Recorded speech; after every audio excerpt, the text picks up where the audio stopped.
Hello, beautiful. I'm so glad you're here because I'm going to be teaching you a very important life skill today. I'm going to show you how to take a shirt that's a little bit too big for you and make it fit you so it's actually cute. So growing up, I always shopped at thrift stores and I would just throw everything into the bag, take it home and wash it because I didn't want to try it on at the thrift store. And then I would put it on at home and I'd find out that it was like way too big. And so out of necessity, I learned how to edit everything. And at one point in time, there was not one shirt in my closet that I had not sewn up. And I've since learned how to buy clothes that actually kind of fit. What a novel idea. But in the meantime, this is the trick we're going to use. So first, find your t-shirt and start with something that's actually pretty stretchy for your first time.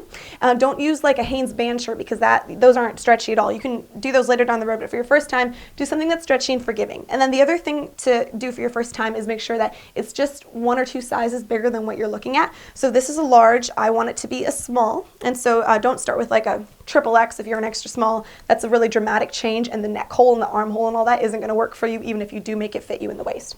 So first thing, take your shirt, turn it inside out, and put it on. And then I always do this in front of a mirror, but because I've got you here today instead, I'm not using a mirror. So put it on just like that, inside out. And now you can see this isn't going to be a dramatic reconstruction here. I'm just going to take it in a little bit. It's fine the way it is, but just for today's purposes, I'm going to be taking it in. So you can pull at the back, and you can kind of feel the extra fabric that I've got it right here in my waist. You might have it somewhere else, but it fits okay in the hips. It fits okay up here. I'm just right here kind of in the waist area you're going to be taking it in. So what you're going to do is take a marker. I use a Sharpie. I've got a silver one here, but black actually shows up fine on black, so you can use black too. So take it, and you're going to kind of pull on it either side here. Now here's the thing, do not go too far in. I've done this a million times. I've ruined so many shirts by thinking I want it to be like super tight, and then I'll mark it and I'll sew it up and it'll look super awful. So don't do that. Err on the side of being too loose. You can make it more dramatic later. So I'm gonna go about this far in, okay? I'm gonna make a mark just like that. Now I see it's a little bit less, and generally the shape that I do is kind of like a half crescent moon kind of thing going on right here.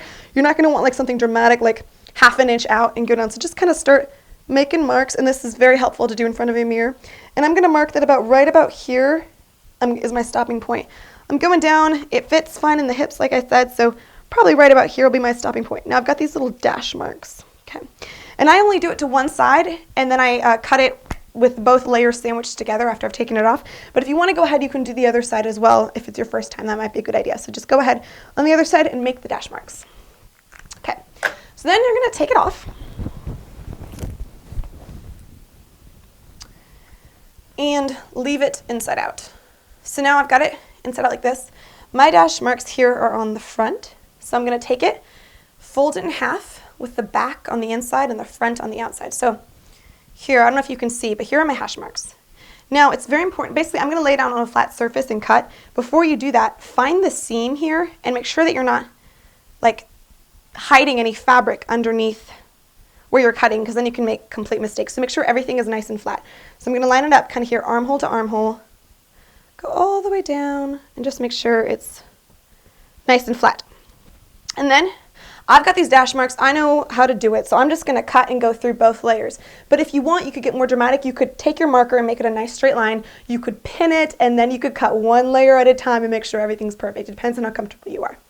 Okay, so here you can see I've got it cut. Just like I said, I cut through all 4 layers, so everything should be pretty even. And now I'm going to sew each line shut, which is why it's perfect that you've had it inside out the whole time, because that's the way you're going to want to sew. Now, I always use a serger to do mine because it looks awesome, but you probably don't have a serger. I didn't till I was like 22. And then if you don't have one of those, you can use a sewing machine. If you don't have a sewing machine, you're going to use a needle and thread. And your grandma's probably got 50 of these in her attic, so go get some from her. And I will show you quickly how to do this, although I will be doing mine actually on the sewing machine, but I'm guessing the most of you will be able to have access to this. So you're going to take your thread, and you know how to do this, right? You're going to weave it in and out. Look it up on YouTube if you don't know how. A couple things to keep in mind, though, is you're going to want to make your stitches small, and I mean like a millimeter small. Don't do these like half-inch stitches here, because there's going to be little holes kind of on the side of your shirt. The other thing is make sure you're going straight. Make each little stitch like perpendicular to the cut line right here. And if you want help with that, take your Sharpie and just draw a line of where you want to stitch. And then while you're like watching a show or something, or saving the world or whatever you do, then just go ahead and go in and out. It'll take you, I think, maybe 10 minutes, 15 minutes per side. And that means you're doing it right. You're going nice and slow and doing those slow little stitches. But I'm going to go ahead and do it on my sewing machine, and then I'll show you what the finished thing looks like. Okay, so here I have my fabulous new shirt turned right side in. I've sewn up the sides and it's just a little bit cuter now. So you can do this to every shirt in your closet. You can do it to dresses.